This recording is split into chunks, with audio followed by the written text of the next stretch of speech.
ये कहानी है एक बच्चे की जिसको बहुत गुस्सा आता था।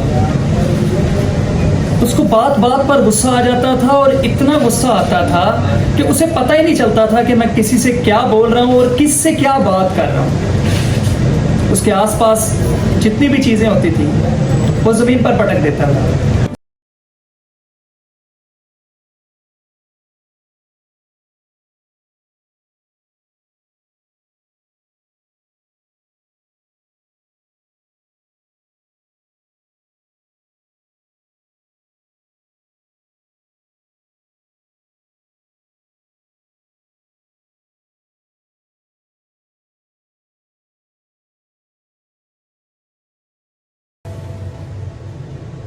ट्यूशन टीचर ने पूरी बात सुनी तो उन्होंने कहा कि अगले आने वाले कुछ दिनों में आपका बच्चा जो है वो ये हरकत करनी छोड़ देगा।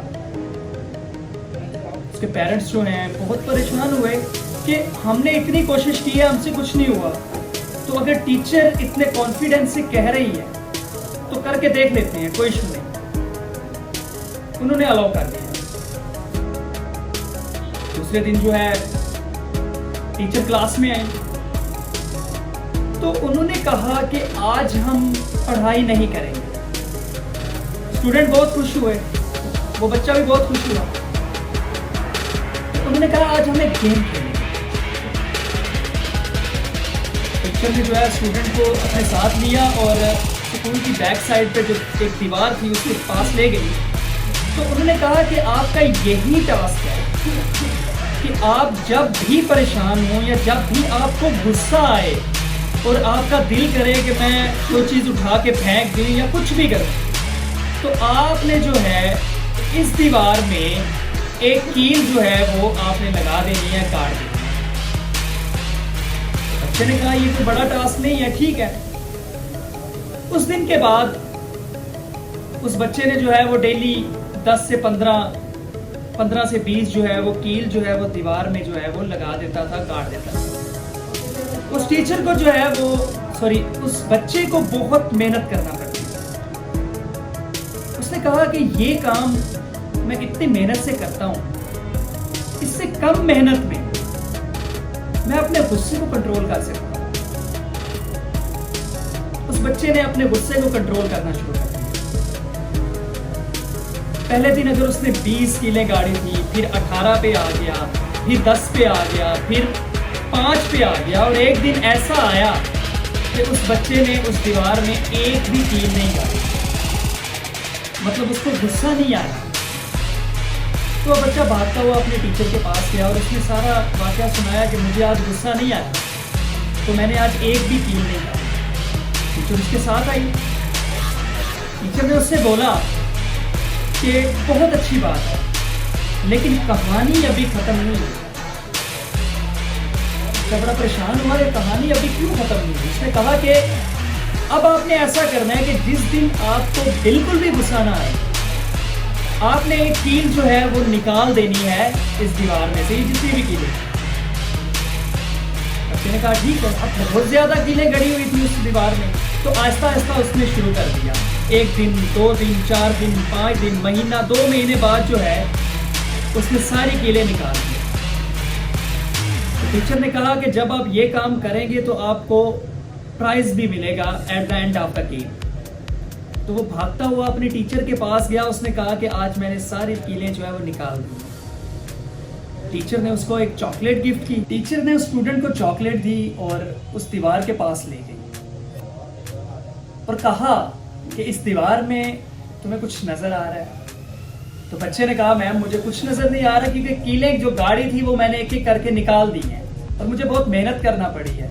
तो मैम ने कहा जरा गौर से देखो। बच्चे ने गौर से देखा तो उसे समझ आई। उसने कहा कि मैम जो कील मैंने गाड़ी थी उसके सुराख हैं यहाँ पर मौजूद, जो मुझे नजर आ रहे हैं। तो मैम ने कहा एग्जैक्टली, जब आप किसी को दुख देते हो, जब आप किसी पे नाराजगी का इजहार करते हो, तो आपके लिए वो छोटी सी बात होती है, लेकिन आपके पेरेंट्स या अगले बंदे पर उसका बहुत असर होता है। उनको बहुत दुख होता है, बहुत तकलीफ होती है, जिसके निशान इस तरह जैसे स्कील के निशान रह गए हैं, इस तरह आपके दिए हुए दुखों के निशान भी रह जाते हैं।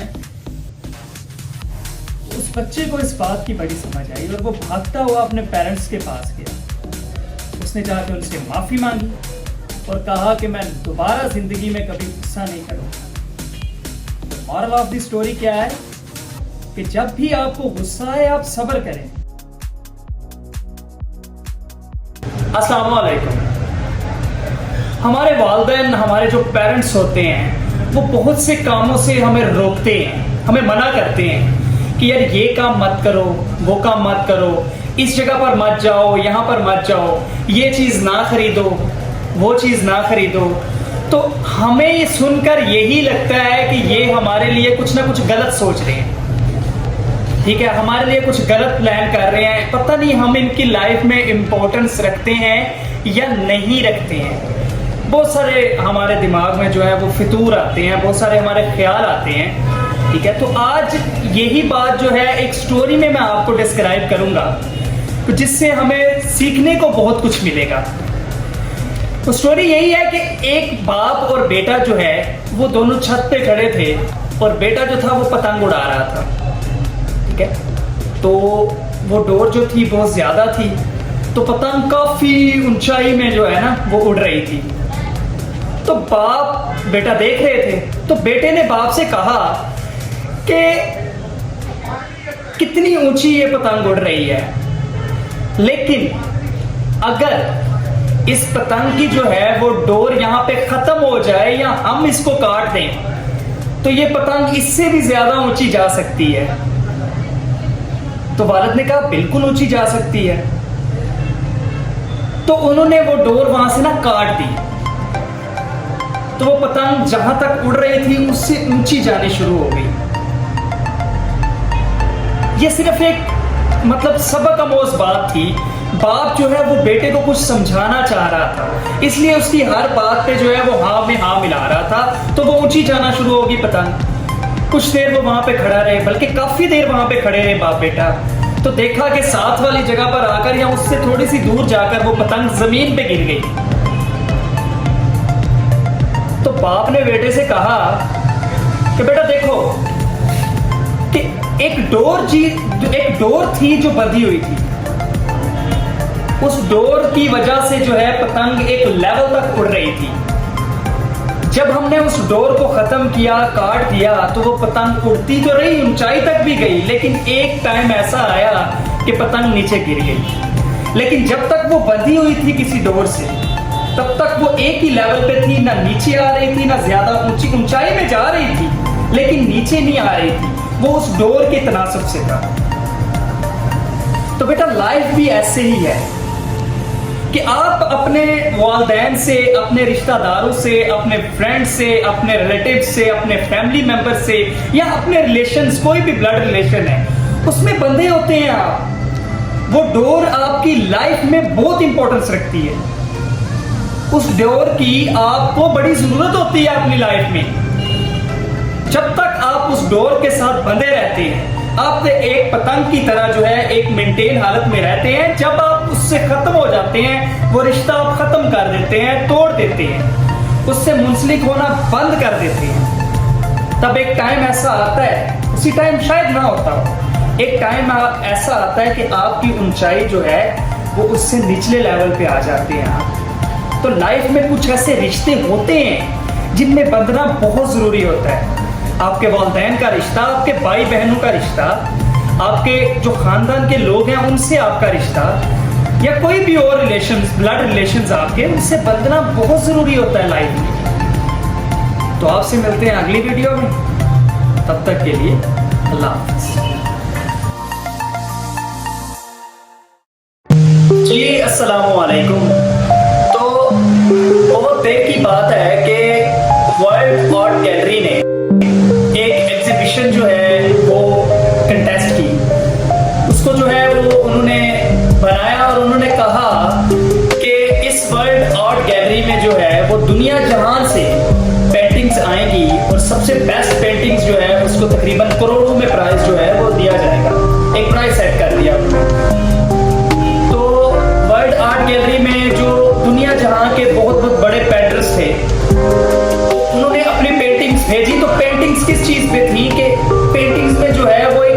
नजर आनी चाहिए, पीसफुल पेंटिंग होनी चाहिए जिसको देखकर सुकून मिले, बंदे को सुकून मिले कि यार ये पेंटिंग जो है वो बेस्ट पेंटिंग है दुनिया की। तो वो पीसफुल पेंटिंग जो है लोगों ने दुनिया जहां से बना के तकरीबन 1000 के करीब जो है लोगों ने पेंटिंग्स भेजी वहां पर। सब लोग बहुत खुश थे, क्यों? क्योंकि उन्होंने अपने एंड लेवल पे, परफेक्ट लेवल पे काम किया हुआ था पेंटिंग्स पे और बना के भेजी थी और सबको यही लगता था कि ये बेस्ट पेंटिंग है। वहां पर जजेस भी मौजूद थे, वहां पर मीडिया भी मौजूद थी। तो जजेस ने जो है वो सारी पेंटिंग्स जो है वो देखी। उनमें से कुछ पेंटिंग्स थी जिनमें एक मतलब नहर जो है वो बह रही है और उसके आसपास पहाड़ हैं और ऊपर से सनशाइन जो है वो नजर आ रही है। बहुत पीसफुल माहौल था उसमें। एक और तरफ अगर देखा जाए तो बिल्कुल पानी जो है वो एक नदी में ठहरा हुआ है, कोई उसमें चहल पहल नहीं है और जो बारिश के थोड़े थोड़े कतरे जो है वो ऊपर से गिर रहे हैं, पहाड़ी मौसम है। तो ये एक बार खूबसूरत मंजर था वहां पर। एक और पेंटिंग जो थी उसमें यही था कि सूरज की किरणें जो है वो पानी पर पड़ रही हैं, क्रिस्टल लेयर में वो नजर आ रहा है पानी और आसपास पहाड़ है और ग्रीनरी है बहुत खूबसूरत किस्म की। तो वो बहुत ज्यादा पीस जो है वो शो कर रही थी। लोग बहुत खुश थे कि हमारे जो है बेस्ट लेवल पे हमने पेंटिंग्स जो है वो भेजी है। तो बात जो है वो जजेस तक पहुंची तो उन्होंने 100 जो है 100 पेंटिंग सिलेक्ट की और उनके कंटेस्टेंट्स को बुलाया, आर्ट गैलरी में उन्हें बुलाया गया और वहां पर जो है वो मीडिया भी मौजूद थी क्योंकि वो लास्ट डे था और उस दिन जो है वो एक पेंटिंग सिलेक्ट होनी थी जो कि वर्ल्ड बेस्ट नंबर 1 जो है वो पेंटिंग थी। तो जो मूवमेंट आया उसमें सब लोग जो है वो खड़े देख रहे हैं। जिन 100 कंटेस्टेंट्स को बुलाया गया था सब बहुत खुश थे क्योंकि उन्होंने 100% काम किया हुआ था। उन्हें यही लग रहा था कि मेरी पेंटिंग जो है वो सबसे बेस्ट है। लेकिन वहां पर जो पेंटिंग सिलेक्ट की गई उसे देखकर सब बहुत हैरान हुए और मतलब वो उन्होंने सोचा भी नहीं था कि इस तरह की पेंटिंग सिलेक्ट होगी क्योंकि उन्होंने 100% लेवल पे काम किया हुआ था।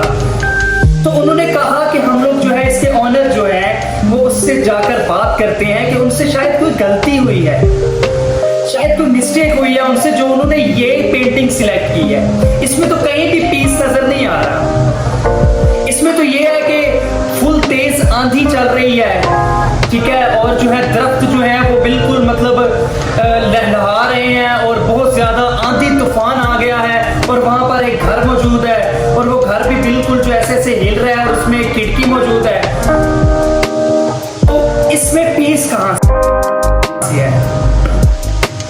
तो उन्होंने जाकर उस ऑनर से बात की और उन्होंने कहा कि आपसे कहीं गलती हुई है। मीडिया वाले जो है वो भी वहां पर पहुंच गए और उस ऑनर से पूछने लग गए कि आपने मतलब ऐसा क्यों किया है, इसमें तो कोई पीस नजर नहीं आ रहा। तो उस ऑनर ने कहा कि आप जरा इस पेंटिंग को गौर से देखें। इस पेंटिंग में आपको जो है वो मतलब तेज आंधी तूफान बादल तो नजर आ रहे हैं, एक घर भी नजर आ रहा है, चीजें उड़ के आ रही हैं वो भी नजर आ रहा है आपको। लेकिन इस घर में एक खिड़की आपको नजर आ रही है, शायद उस खिड़की में एक बंदा जो है वो ठहरा हुआ है जो बिल्कुल सुकून से तहम्मुल से जो है वो इस आंधी तूफान को देख रहा है। तो मॉरल यही है कि बाज़ औक़ात हम लोग एक चीज के पीछे दौड़ पड़ते हैं कि हम एक्सटर्नल खूबसूरती